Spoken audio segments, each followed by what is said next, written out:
Hey, Gary, welcome back. Hi, Jamie.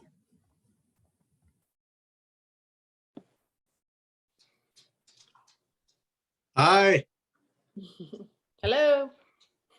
So, Gary, did they have to kick you off that cruise, or were you holding on for dear life to stay longer? Cruises are kind of interesting to me. I love them, but I actually, you could only eat so much food. And sometimes it's time to get back to normal. That's a sign of a good vacation when you're ready to come back home. Right. Yeah, absolutely.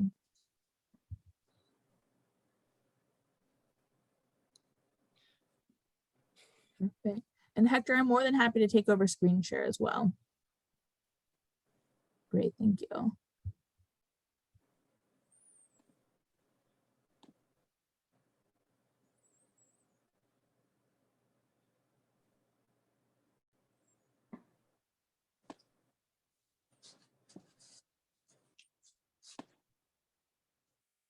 All right, do you guys see a full screen PowerPoint? Perfect. Yes. Yeah.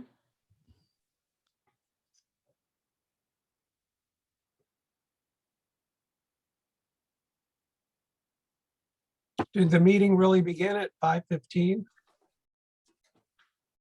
Oh, no, that's my typo, 5:45. I'm thinking in the past.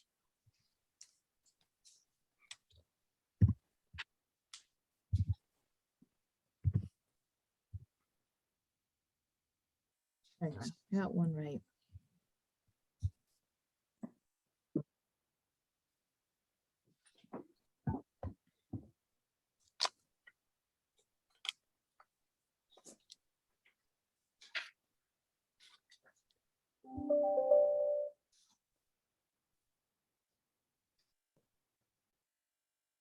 And for the counselors that are in the room so far, I'm sure you've already figured this out. The way Zoom works is they won't let us schedule on the quarter hour. And so these study sessions will always say 5:30 via Zoom, but they'll almost always start at 5:45. So is that picture from the bell tower on top of City Hall? It is. Isn't that fun? Yeah. So I have to admit, I was not the photographer. I tried to get up there, but I couldn't find the right key.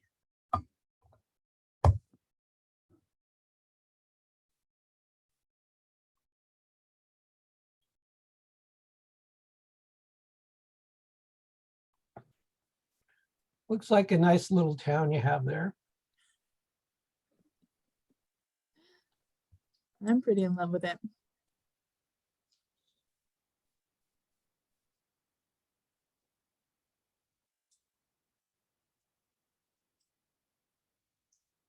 Let's see, it looks like we're waiting on the mayor and Councillor Clark, so we'll give them a few more minutes. I see Councillor Clark in the attendees. Oh, there we go. Hector, do you mind elevating Clark and see that the mayor's there? And Gary and Jamie, just to prep you, since these are right before city council meetings, and all of our folks also have their pay-in gigs, folks may have cameras off during the presentation just to be able to eat some dinner and have a moment. Fair enough. I won't take it personally. Appreciate that.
And Councilor Penalmarth, I will leave it up to you if you want to get when you want to get the meeting started.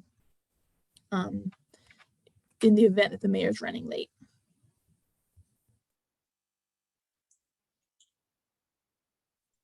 Okay, I'll give her another. I was going to say minute, but let's see who's on the attendees. Oh, that's Dirk.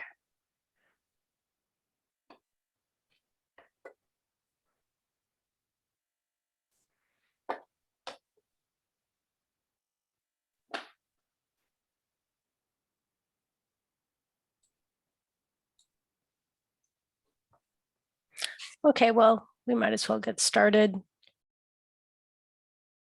So I will go ahead and call this study session of the Talent City Council to order. The date is February 16th, 2022. The time is 5:49 p.m.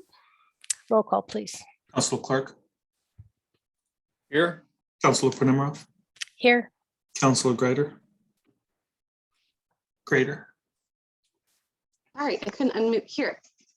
Councilor Pacizo, Here, Councilor Byers, Here. Councilor Parra Miller, Here.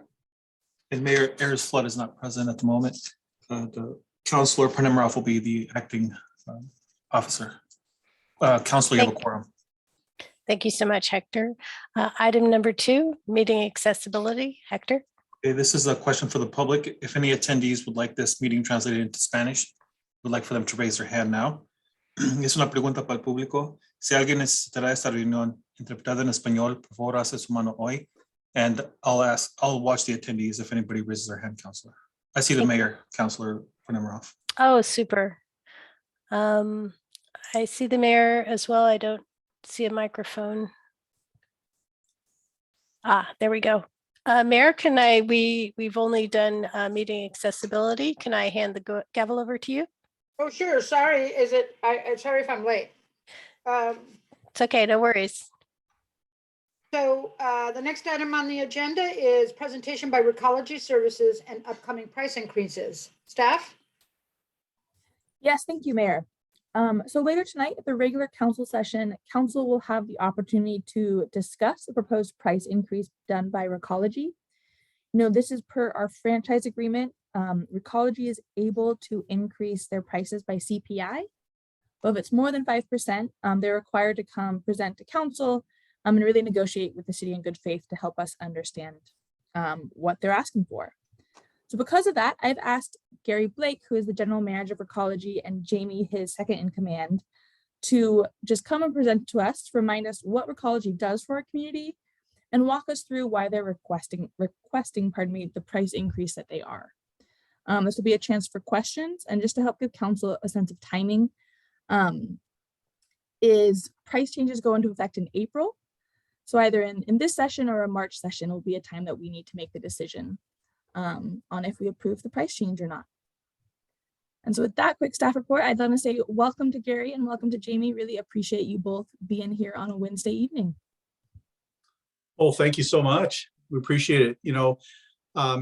We typically come before council once a year at this time of year with this CPI cost of living increase. And our franchise agreement provides for this process, which was adopted in about 2014. And I just maybe for anybody who doesn't have a lot of familiarity with the history, it's really worked, I think, very well for ratepayers as well as us in terms of keeping increases relatively moderate and having a fixed time that people can know when it would happen. And so that date is April 1st. And before I get into that, just a couple of things. I came in, and I think Jamie was with me last year about this time.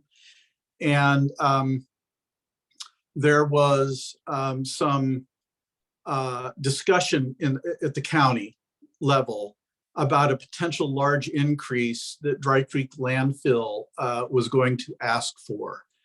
And for that reason, I think I explained that we were going to forego our normal cost of living process last year because I'd heard and got some information that, like I said, it was going to be fairly large. And if it was going to be as large as I thought, then it might require additional consideration. So I just wanted to update you on that situation.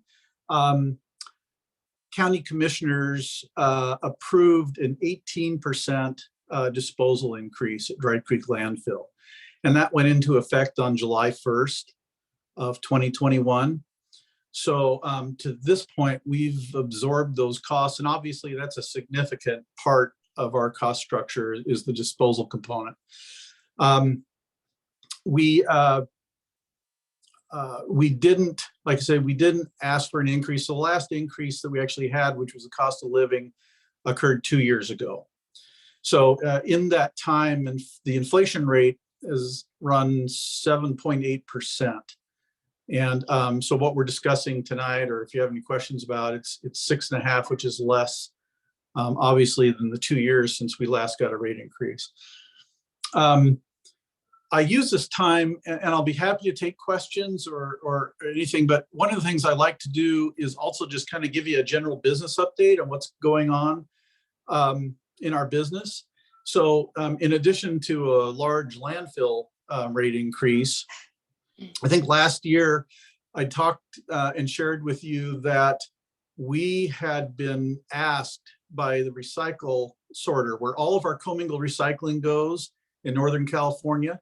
We had been asked if we would help out in Humboldt County with respect to how to get their contamination rate down.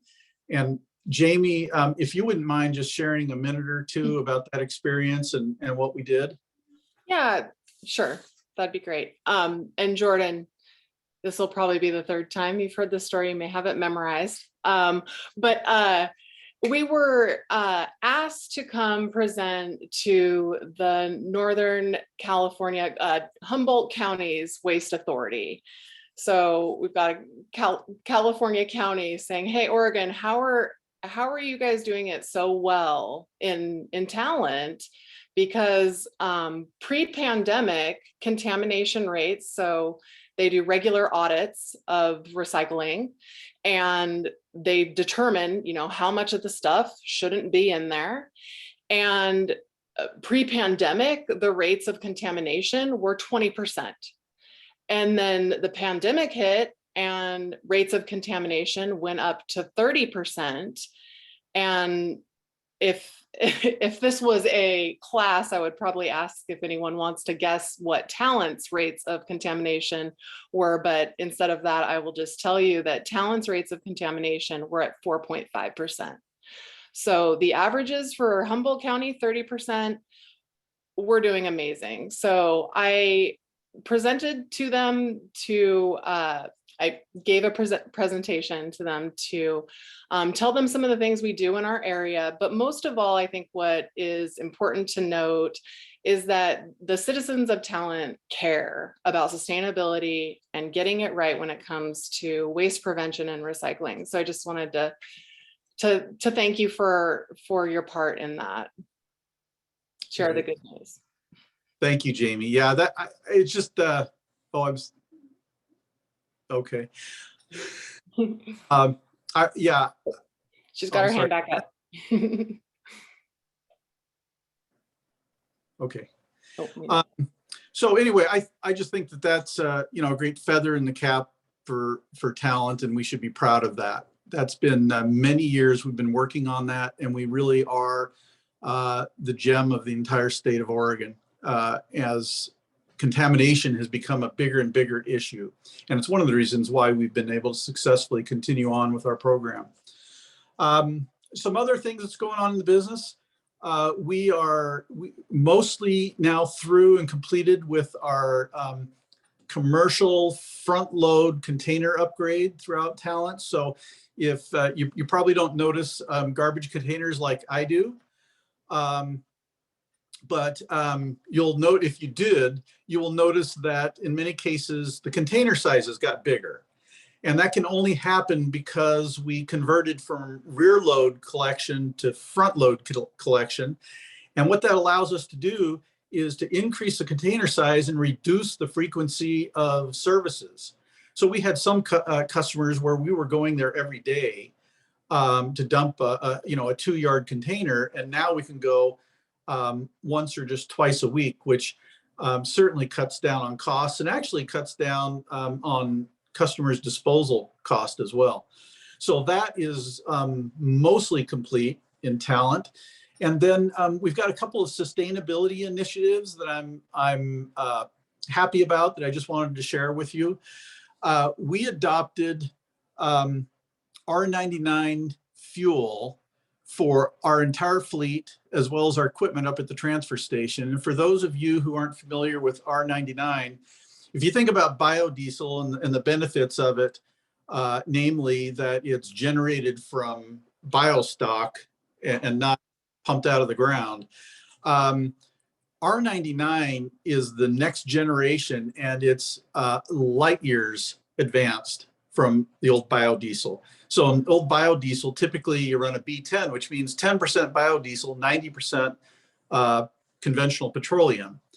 With R99, it's 99% bio product and only 1% conventional. And so we've been doing that now for going on about 6 months. And it's in terms of the impact on the carbon footprint, it's pretty close to being neutral.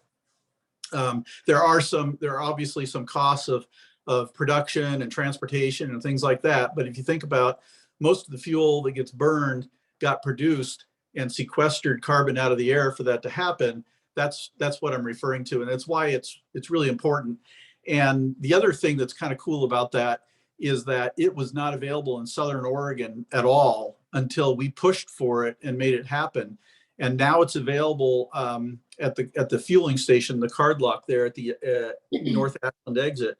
For anybody who fuels with diesel can use it. And so anyway, I think that's a pretty big advancement for the year in terms of our sustainability initiatives.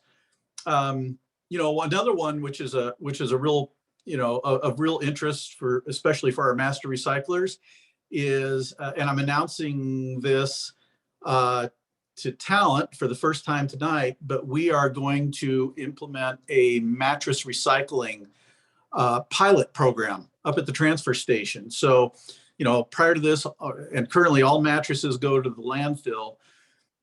We've got some logistical issues to work out, and that's what this pilot is going to do, is help us kind of work through those. But so we're not making a big announcement until we get through the pilot, but I just wanted to share that with you, and just let you know that we've got a mind towards always making improvements, and I can't tell you what a pleasure it is to work with a community such as Talent that aligns with us in terms of our view of the world and what we should be doing to improve it. And I really can't understate that. And additionally, also I just wanted to say thank you. I really appreciate our relationship. Talent has always been supportive. I have there's a little issue going on with electronics waste recycling, and basically I'll try to give you the 60-second version of this, but the state of Oregon through DEQ contracts with electronic recyclers to recycle all computers, monitors, TVs, etc. And we collect that recycling at our transfer station, and so does Rogue Disposal up in White City. Rogue Disposal and about 6 other sites across Oregon were contacted and told that they were being booted out of the program because the state of Oregon is collecting too much electronics recycling. The reason I'm bringing this up is because I've been working very hard and tried to work this out with DEQ, but decided to take it to Representative Pam Marsh and Senator Jeff Golden a couple of weeks ago. And they have just been wonderful in terms of looking at potential legislation. In fact, Pam introduced a piece of legislation that became a bill today. And in the short session, that's extremely unusual this late in the legislation that for something like that to be introduced. The reason I'm giving you all this background and bringing it up is if the city of Talent would be interested in getting behind that legislation to ensure that we continue to recycle electronics in the next year, we would probably welcome that. So Jordan and I have had several discussions over this. Jordan has participated in DEQ meetings. I think she's pretty up to speed, but I just thought I'd bring that to your attention. And again, say thank you for our relationship. Gary, I want to interject to let council know the chance to discuss that endorsement will appear at our regular council meeting tonight. That is one of our agenda items to decide if we want to hitch our name to that now bill. Great. Thank you.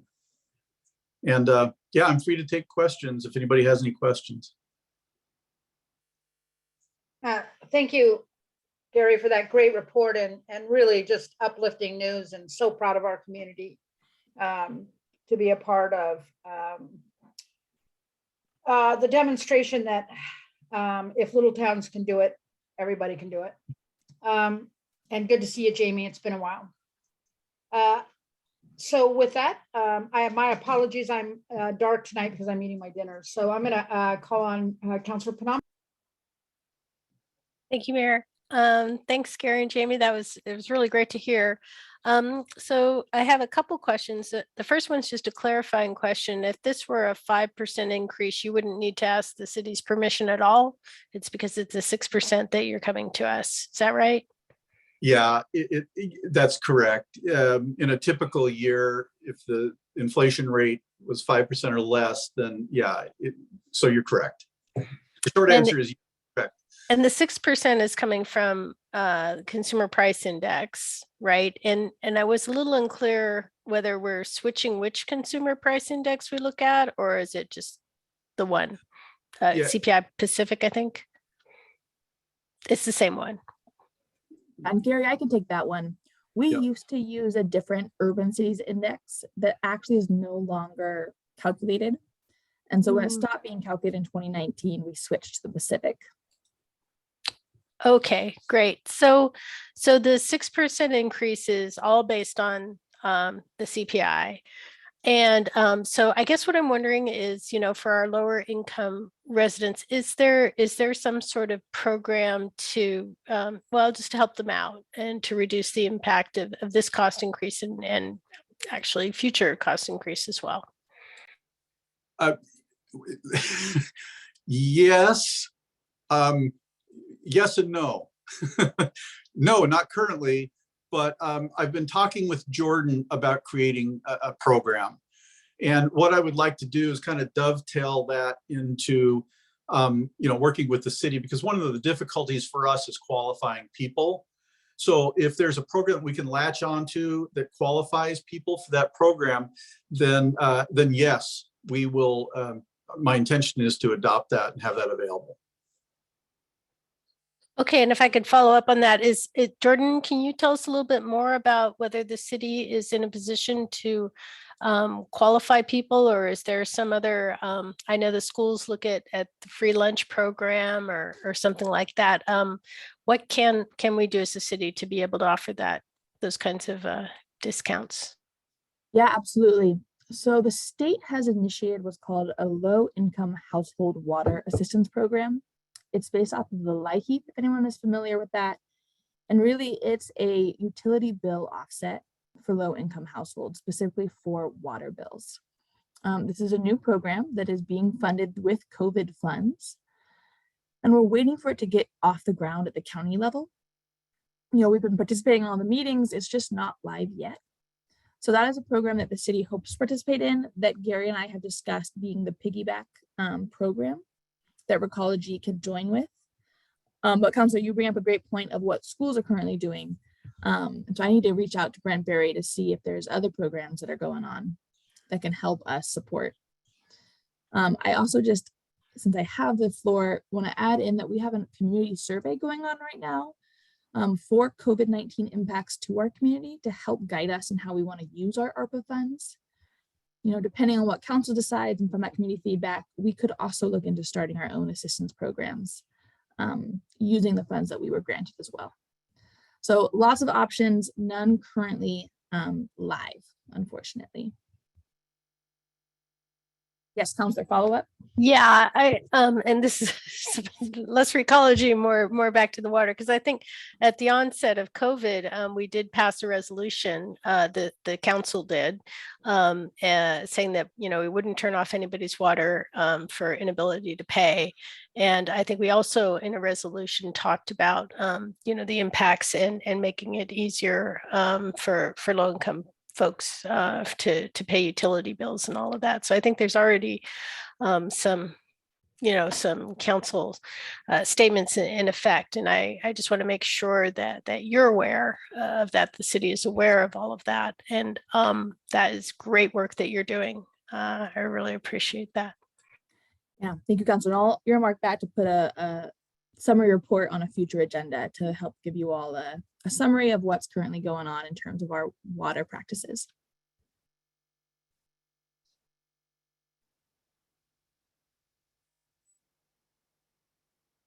Any other questions or comments? Councilor Panamarev? Yeah, I'll go all night. So Gary so Pam introduced the bill, so it's not a legislative concept anymore. It's a real bill with a real bill number. It happened this HB. morning. Cool. It did. Okay. Yeah, and it's like 4411. That's probably not it, but it's something like that. It's But got yes, a 4 and a what? No. yeah, and it did happen this morning. So we're really pleased and excited by that. And can you let me know, are there other sponsors? Pam's a great champion, we all know, but are there other groups, environmental groups that have signed on to this? Oh, absolutely. In fact, there's 35 groups around the state. Locally, Southern Oregon Master Recyclers, Talent Zero, Jamie, Talent, what is it? Zero waste. Yeah, Talent Zero Waste Yeah. signed on. We have Jackson County, several cities here in Southern Oregon, and then beyond that, yes, across the state comprises the rest. Local governments, municipalities, and it happened incredibly fast, which it needed to. But I mean, literally, I came back from vacation Monday morning and was making phone calls, including, Jordan was very helpful, and, it's changing every day.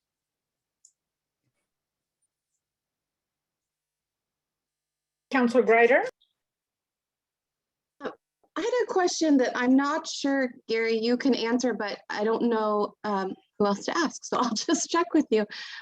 In some of the information that Jordan had shared with us that we were reading about what they were proposing to fix the misestimations, I thought I was reading in there that consumers have paid for the recycling of the electronics when they purchase them. And so I was curious as to why or how they then could get away with not, providing what the consumer had paid for. Yeah, first of all, I'm right with you in terms of not fully understanding. This hasn't made sense from the get-go, but I'll share with you what I know, which I'll just say that it hasn't always been transparent. I'll just say that. But it's a little more disconnected than like the bottle bill, where every bottle's got a 10-cent deposit associated with it, and it's, that's it. Every bottle that gets recycled gets the deposit back, right? It's a little more disconnected from that, and so the electronics manufacturers do pay into this fund that's then used, but I think the issue is that DEQ estimates how much e-waste is going to get recycled each year. And apparently this has gone on for a number of years where they've underestimated that amount. And for reasons unknown to me, the recyclers pushed back this time. And one of the concerns, with respect to this bill is that we may see some opposition to this bill from the manufacturers who, don't want to, pay more than they've been assessed. So it's probably about as much as I can share in terms of what I know about it. Yeah, thank you. That makes sense. Then they've paid into it. I see. That makes sense. I have one other question about that. Was do you have any insight to why they chose? It seemed like it specifically said rural areas would be the ones affected by this, and I just thought that was interesting. There's a few things interesting about it, and they haven't really provided the rationale behind who got selected and who didn't. So we're just speculating. But my speculation is, and this is purely my speculation, so I want to be clear about that.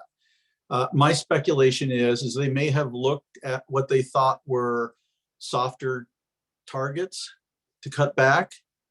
So in other words, you cut back Portland, you're going to get hit really hard. But if you go out into the rural areas, and we're doing our best, frankly, to hit back hard.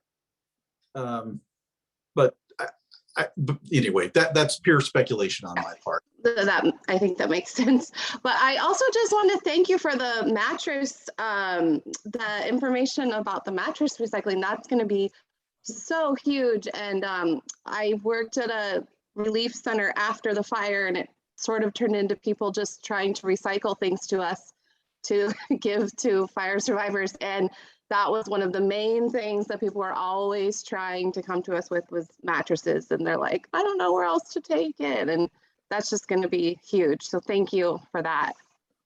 Yes, you bet. We're happy to do that. Thank you. Great questions, great answers. Any more questions or comments?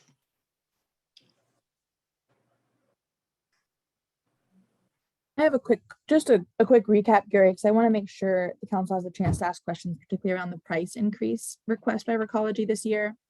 So my understanding is the price increase being asked, 6.5%, is exactly what that specific consumer price index measured, per our franchise agreement.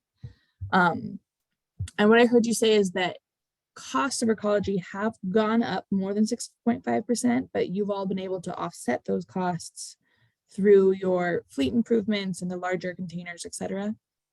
Correct. That's right. So if we're, I'm not asking you to hold you to this guess, but do you see the price continuing to increase for the next several years when it comes to our trash and recycling prices for our residents, or do you feel like there's still some operation cost savings to be had? Well, I think that there's always opportunity for efficiencies. Now, whether they're significant enough, and how much they impact that overall thing, I will just share with you that we've had a pretty good run since I arrived in 2015 in terms of seeing these improvements from where I started from to where we are today, and the fact that we can absorb this 18% increase at the landfill and not be requesting a higher rate increase. And so it is hard to project the future, but that's the last thing I enjoy doing is asking for higher rates. It really isn't something that gives me joy. And so I do everything and will do everything that I can think of to run the business in a fashion that, that absorbs that and puts us in a position of being able to keep rates, controlled. And we really appreciate that and appreciate the partnership that we have in Recology. Amy? I just wanted to add, Gary's not the greatest he's not great at one thing, and that's tooting his own horn. And I would agree with what he has to say. It's like the least favorite thing to do, to ask for any increase at all. The fact that we get 5% every year is excruciating even. So, but just to tell you that this guy knows finances, and if I ever even have a personal finance question and I want to do the smartest thing possible, I go to Gary. So just wanted to give a personal testimony there, I guess. Are there any other questions or comments? Okay, well, seeing none, we'll be able to take this topic up on our agenda tonight. I can't say for myself that this is, any big surprises.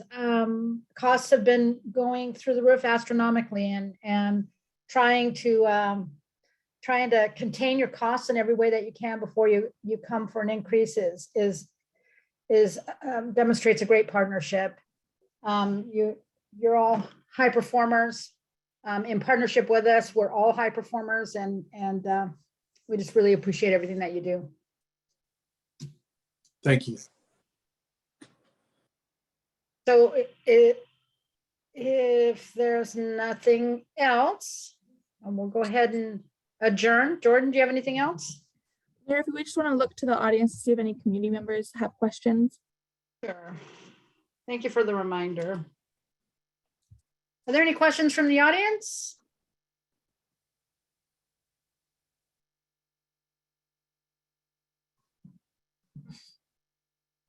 So I think we'll adjourn and meet as a council in 15 minutes. Great, at 6:45, so about 25 minutes. And reminder, same link that you're currently using now. 6:45 is 20 minutes. Okay, as usual, my clock is off. Okay, all right, thank you. We'll see you at Thanks, everyone. 6:45. Thank you, Gary. Thank you, Jamie. Thank you.